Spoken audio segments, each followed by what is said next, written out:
from the senior center.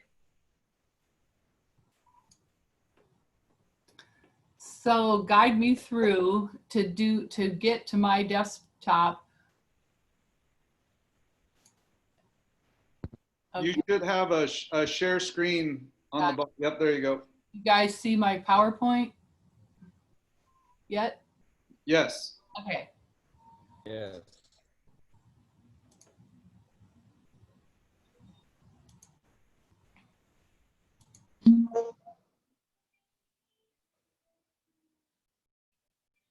All righty. So the Senior Center started well before I came on board back in 1973.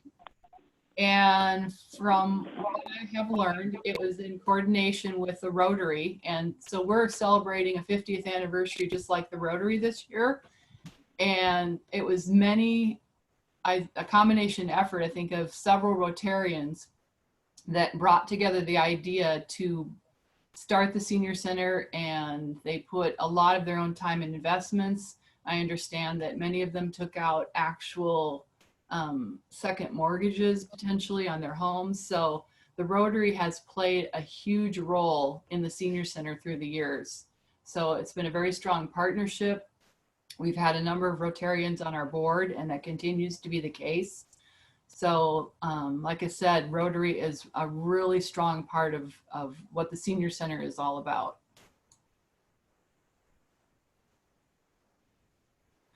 We don't really have an age limit. We encourage anyone who wants to be part of the Senior Center to become a member. It's $30 a year. It's extremely nominal for what it provides. There's many classes and programs. This shows our board of directors. We also have an advisory board who meets when we're normally open, meets monthly, and helps contribute their ideas and their participation and their volunteer efforts to all that we do here. We have a total of approximately 20, going on 22 staff. It's a combination of full and part-time staff who work in programs at the center. And also there is about six to seven staff that operate in our housing that resides behind us.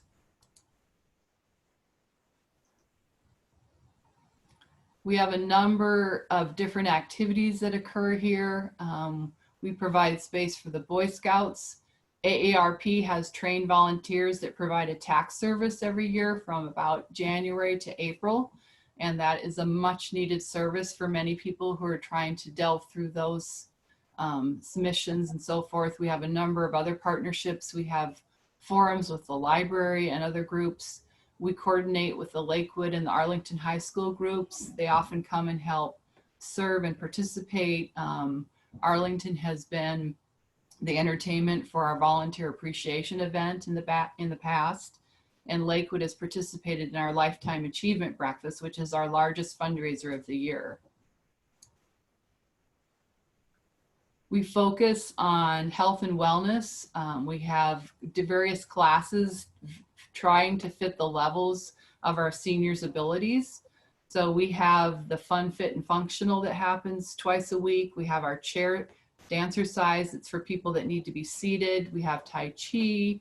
We have early evening Zumba classes. So we try to kind of do an array of what works for all of our seniors, because as the statistics show, healthy aging, you know, you have to keep moving, you have to build the muscle material. It's essential to age well and to stay healthy. We also have yoga and a couple other stretch and breathe, clogging, and Wii Bowling is another really popular competition that we do. They actually compete against other senior centers and they have trophies, and so they will tour, and then we will host and other centers will host. We have a nurse, a couple retired nurses that come in and do blood pressure checks every Friday normally. We have a foot clinic that is a much needed service for our seniors.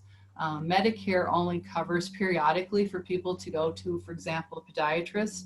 So the foot clinic is very reasonable. It's $20 a visit. and it helps those seniors who are diabetic, especially watch their feet and take especially good care of them. We also normally have an acupuncturist who is here every Wednesday, and he sees probably anywhere from 5 to 6 people at a time, and he's here pretty much all day.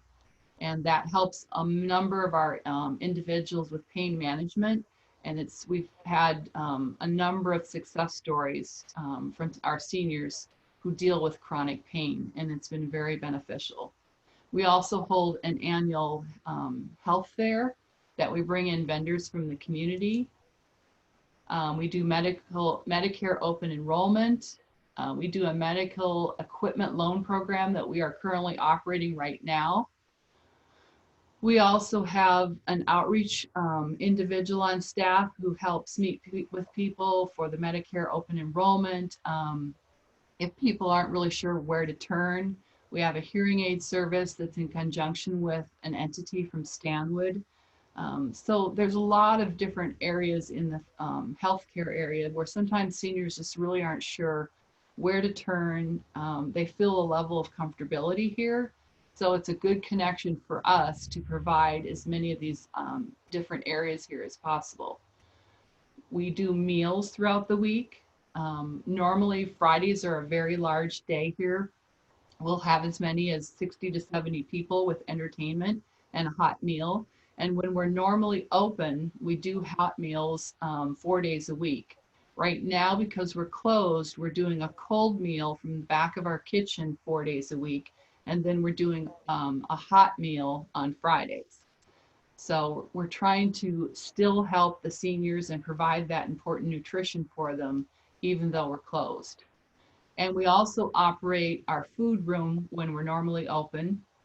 And that is a room that has perishable and non-perishable foods.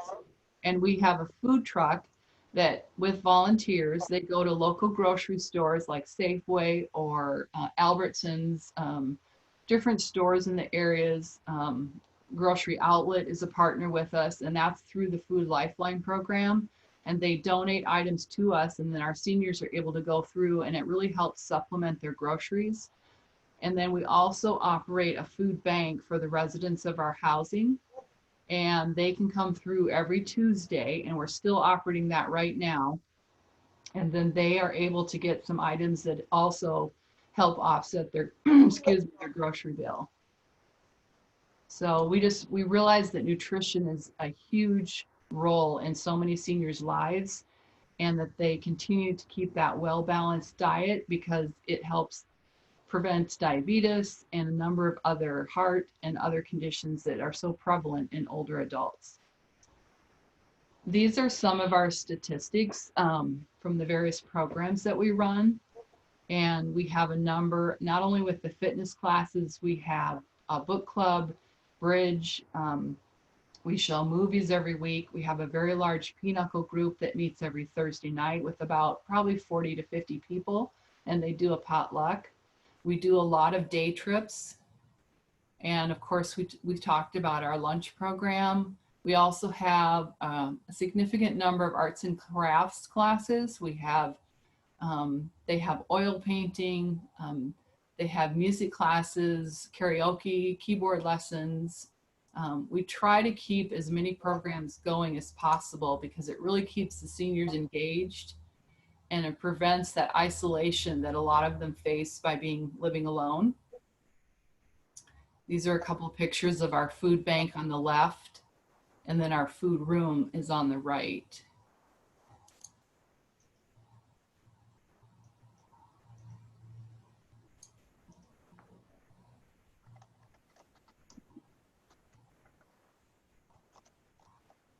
And this is Marilyn Enright. She's our outreach social service individual and who coordinates the Medicare seminars. We work with the Sheba Counseling that's in partnership with Homage, which was formerly Senior Services of Snohomish County. And so we've developed a number of strong partnerships in the area. The next slide is our family caregiver program, and we are fortunate to have 4 staff that work in this program. And this program is still currently operating at this time. The staff have taken over what was formerly the space utilized by the Resource Center because the Resource Center in Arlington has relocated. And the individuals, our staff that work in this program, they're working with the family and the spouses or loved ones of people who are maneuvering the life change of dementia or other chronic long-term life situations, but primarily we're seeing a lot of dementia. You know, dementia is really, I don't think we've yet to see the statistics. It's very high. It's 1 in 3 seniors are now anticipated that they will die from some form of dementia. So the statistics with the Alzheimer's Association, we have a strong partnership with them and with Snohomish County, and they have quarterly meetings between all those agencies, including Homage, because all of our agencies work closely in this area to help caregivers maneuver, like I said, these difficult changes when you're married now to someone who can't remember what day it is. They don't remember when they last took a shower. They're forgetting to eat lunch. You can imagine how stressful that becomes for these families and these loved ones. And so that's our goal in our program, is to provide caregiver training education, offer support groups where the spouse can come and be with peers and kind of share their frustrations and just maybe learn some new coping strategies. All of these areas are really helpful. And then what our staff does is they go into the home. We are funded by Snohomish County, and they provide an in-home assessment of how the husband and wife, or whatever family situation it is, how they're coping and what their challenges are. And then we connect them with services and resources in the community that will help them maintain their independence in their home without having to, at some point they may have to look at institutionalization, but our goal is to help them with support and maintenance in the home. And that's why our staff assesses the entire home setting so that we can help them. And the Medicaid Transformation Program is a newly funded program that we also are working with. And that will help the spouse with, if they qualify, it will help provide some in-home cleaning for them. It will possibly assist them with some in-home meals. It may afford them the opportunity to go and have a massage. There's a number of opportunities that are available that will really help that person have a break and just help them. That often happens to caregivers. We often hear that their health deteriorates quicker than even the person with the dementia because they are so stressed from having to care for that loved one. And that's our goal, is to help, to be very supportive of them.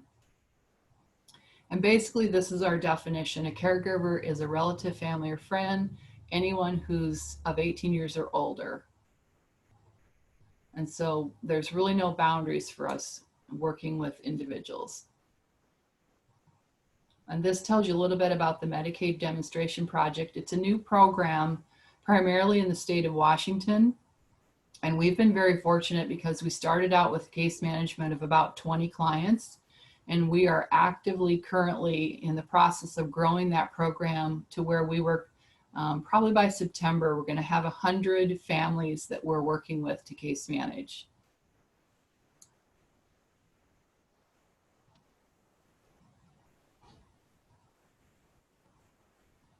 This slide just gives you a little bit more about some of the fun classes that we offer here.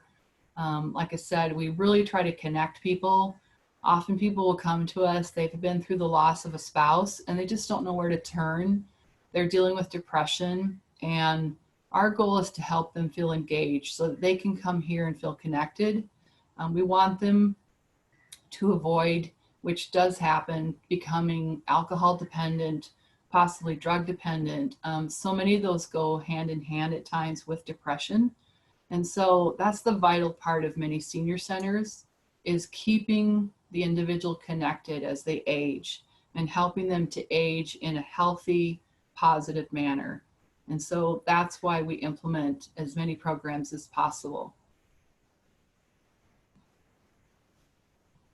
And we even have a class where an individual comes in and helps train them on learning how to maneuver through the smartphone activities. We have AARP that comes in and teaches a safe driving class, and that helps our seniors provide and receive a discount on their insurance. The TOPS is a weight loss program for seniors. And the Aging Mastery is a program that was developed through the National Council on Aging. And it began here probably about 5 to 6 years ago, and it has continued to be very successful. And it has a curriculum that helps people maneuver the new process of aging when they've newly retired. And so our class is a 6-week course with various speakers, and it goes through things such as financial management, nutrition, medication. It has quite a number of different subjects that are covered. And once they've gone through the Aging Mastery program, then we also operate an alumni group where they can come back and meet with the people that they had gotten to know previously. And again, they've developed those friendships and those connections that are so critical to the aging process. These are a couple of pictures of our different classes and groups. Like I said, that's one thing. We have Ice Cream Social. Grandview Village in Marysville is wonderful. Once a month, they will bring ice cream with all the toppings. And so they provide that for us here. And then we have a bunch of cards. There's a lot of association with brain health to card games, other kind of games that are listed here on the screen. So again, we want to promote those for healthy aging.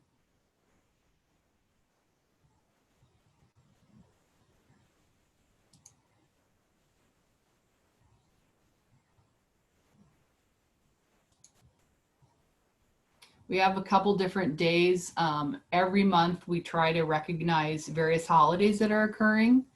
So these are some of our different theme days. And people have a great time because they'll come dressed up for the holiday, and then we'll have entertainment and a meal that goes in hand with the holiday. These are some of our different day trips. I think we do a really great job. We go as far north up to Bellingham. They've gone as far south down into Pierce County to museums. But we have probably about 3 day trips a month and quite a number of participants. We have a small van and we have a minibus, and we usually fill up both of them quite often. And they've gone on whale watching excursions. And so again, that really helps them get out. A number of our seniors get to a place where they don't want to drive distances anymore. And so our day trips help them still have this fun experience and get to be with their peers. But it gives them that opportunity that they don't have to drive to get there. So there's a lot of value. And these are a few more trips that they've taken too. And we'll even take people in power wheelchairs on our trips. The nice thing is that we have community transit right ahead of the center, so that if people don't drive any longer, I would say half of our seniors probably come from Marysville and half from Arlington. A few people come from Darrington and a few from Stanwood, but it helps to have the bus stop out here because that also helps our housing residents get to the grocery store, because it's very easy for them to access that and then get down to Safeway easily for shopping. This is our affordable low-income housing. We have 154 low-income apartments. Each of the buildings has what is called a resident assistant, and that person is on the property. They receive an apartment for housing, and their role is to be there after hours when the staff has left for the day, and then to be on site on the weekends when the staff is not there as well. And it helps. A number of our seniors will lock themselves out of their apartments. This really helps to have a point of reference in case something happens, then they know who they can turn to. 3 of our buildings are HUD subsidized, and the 4th building is rural development, which is USDA. And the rents are based on the income of the individual. And so a lot of our folks are paying somewhere between $600 and $700 a month for their rent. And we have a waiting list of about 250 individuals because it is so highly sought after. You don't find rent in that neighborhood. The new Cedar Point apartments that are going in ahead of Safeway are starting around $1,100. And so you can imagine when you're trying to manage your income on Social Security, you're trying to pay for prescriptions, you're trying to buy groceries and pay utilities, it gets really challenging to make all the ends meet. So this housing that we have has really made a difference in all of these individuals' lives. Many of them don't know where they would be without it because it's extremely challenging. Some of them were probably of a generation when they really weren't planning with the financial planning that goes on for most people now for retirement. They weren't well educated on that. And so this has been very fortunate and made a difference in their lives. All the buildings have laundromats in them. They have common areas. We did have to close our buildings down in about the second or third week of March in order to protect our individuals that live there. Normally the doors are open during the day, but we did decide to lock them 24/7 so that we could keep people safe. And we're very fortunate at this point in time that we've had no cases in the building. So we did have to lock the common areas as well, just for safety. This is our thrift store. The thrift store for the STILLAGUAMISH Senior Center is incredibly important. It provides 20% of our overall revenue. And we are reopening next Monday. We're going to be open Monday and Wednesday accepting donations. And then we're going to officially reopen, if nothing changes with the state phased approach, we're going to officially reopen on August 3rd and be open Monday through Friday. Because it is a critical part of our operation, we're going to man it with some of our staff that were furloughed. But then we're going to keep that running up and running as long as possible because it's so important for us. And it's a great place. We have a lot of volunteers. Normally, when it's in full operation, it has one thrift store manager and it is all manned through other volunteers. So we use probably about 7 or 8 volunteers a day. And then traditionally we're open on Saturdays as well. And we would have about probably 5 or 6 volunteers operate the thrift store on Saturdays. So it's a great place to get rid of your things that you want to clean out at home. We do a number of rentals here.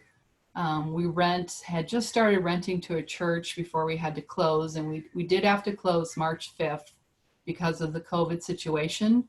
But normally we do rent all of our rooms for weddings, celebrations. We do a number of side room rentals for homeowners meetings. Any kind of event, we encourage people to call us because we have many rooms available.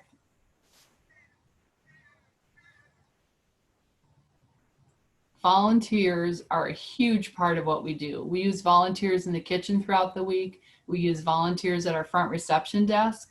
We have 2 shifts, morning and afternoon. The individuals that sit at the front desk answer the phone and assist all of our clients and customers that come here. We're looking for another board member at this time. So if anyone knows of someone who would be interested and willing to give up their time to be on our board, please let me know, because like I said, we're looking for that other position. We use volunteers in our bingo that occurs. Bingo usually happens every Tuesday during the day and every Friday evening, and that's a great another revenue source for us. We use them in our library building that has books and magazines to help sort that for us. We use bus and van drivers, the food room, our grounds maintenance, class instructors, and we also need them for a number of data entry. We have to record all the statistics of everything we do here for our funding, and so they're very critical in that area for us. So as you can imagine, like most not-for-profits, fundraising is a huge part of what we do also. Without the fund development that goes on here, we have limited grant resources and our thrift store. So fundraising activities are a huge, vital part of keeping our operation going. Normally, we would have been celebrating our 50th anniversary this year with a large event. And we also did not get to hold our Lifetime Achievement Breakfast, which I think many of you have come to in the past. So we are looking forward to hopefully celebrating next year. We just have had to postpone it. We didn't have a choice in order to keep things safe. And often people are asking also right now, when are we going to reopen? We are doing what we can to continue to be safe and still help the seniors in our community. We have limited staff here, but we are here every day to help answer questions and receive phone calls. We've even started a small library on the side of the building for seniors with books and puzzles to pick up. We also received a grant recently through the Safeway and Albertsons Foundation for $30,000. And through a partnership that we're going to be developing, we're going to provide probably a hot meal once a week for the seniors that live in our low-income housing. So that was a wonderful thing to receive. Like I said, we have restarted our foot clinic, and our family caregiver are also continuing to operate. We're looking at a name change. There's different thoughts of school of thought, I should say, on keeping the name senior in the name. So we're very interested to know what the community, we would like your input. And Dave had posted a piece on our Facebook page this week, but we would be interested, we're looking at various things like STILLY Valley Center. Do we keep the word senior in the name?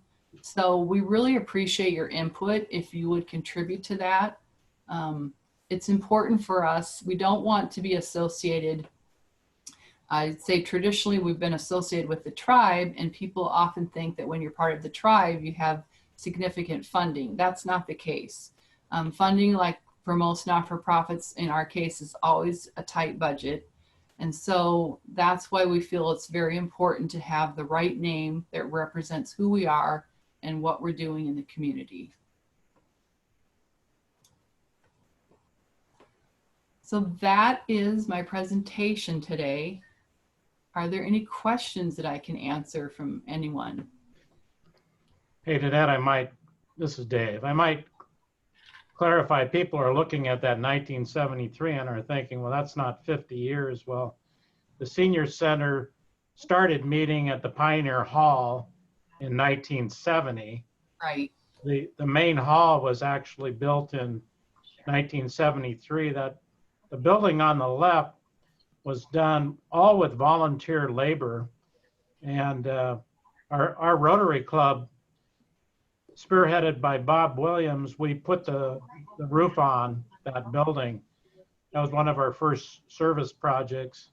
Since we were a Marysville Arlington service club, in those days where the Senior Center was not in the Arlington city limits. So it was really built out there to serve both Marysville and Arlington. Dave, I want to add on top of this. I will tell you that my years in rural communities in healthcare, you can really know a community by its core infrastructure organizations. And I think of the city, the school, the hospital, the Boys and Girls Club, the Senior Center, all are really an infrastructure of not-for-profits and government-supported organizations that really build a strong, healthy community. This Senior Center is incredible. It reaches way down into Marysville, way up towards the north end of the county. It is looked to as one of the leaders in the state. And I would urge all of you not only to think about telling Dave if you're interested in the board, but think about how we can help this vital institution. It serves 15% of our population. So over 65 is 15%, and we really need some health to stay vibrant because it's not receiving the United Way and other kinds of funds we used to. Danette, excellent presentation. Very, very nice. Thank you. And just to add on to that, I don't know if most of you had heard, sadly, the Everett Senior Center decided to close this year, laid off all of their staff. And myself and all the directors in the senior centers in Snohomish County, we collaborate very closely. We meet almost every 2 weeks, if not weekly sometimes. So that was a very sad occurrence for that city. And I'm hoping that a number of those seniors will reach out to us and find their way to our location, because Marysville has a community center. It's very small. They do not have meals. They have a limited program operation. So the need for the senior population, like Bob said, is great. And the numbers before long, in not too many years to come, is going to be up to almost 20-25% of 65 and older. So that's something that is important for us to do, is to continue to reach out and help these individuals maintain their independence. And the wonderful thing is that Arlington has quite a number of up and coming, they have the Cedar Point apartments going in. There's a couple properties behind Safeway going in. There's another senior community going in up off Highway 9. So the senior interest there to bring that type of living to the area is good, because it will be a great partnership for our center. Danette, this is John Mino. I just wanted to let you know that I think this presentation, like Bob mentioned, was really good. Here I thought I knew the senior center. I just realized I didn't know it at all. So yeah. Thanks for taking the time to put this together. I think spreading the word among not only our organization, but the other organizations in town is going to be really important. So nice job. Thank you. Hey, Bill Comet, then Casey has got a question. Danette, I think you said that 30% of seniors would die from dementia. Is that correct? The statistics with the Alzheimer's Association are 1 in 3. I follow it because I lost my father to it last year and walked a 10-year journey with him. So I know the statistics pretty well. But there are something like over 80 different types of dementia. So it's a huge area, and Congress has only recently begun to fund it. And John, you probably know, because Edward Jones is a strong partner with Alzheimer's Association, I know. But Congress has only recently begun to fund it. So it's vastly underfunded, it's vastly understudied. And they're only now, Washington UW has a great department of research. They're learning more every day. You know, what causes it is they have yet to discover a lot of it. But the fact that there's so many different forms of it and kinds, it's just, that's something else we do here, is working with our seniors, is we really try to watch our individuals for signs, because it can become dangerous very quickly for people if they don't have a family support.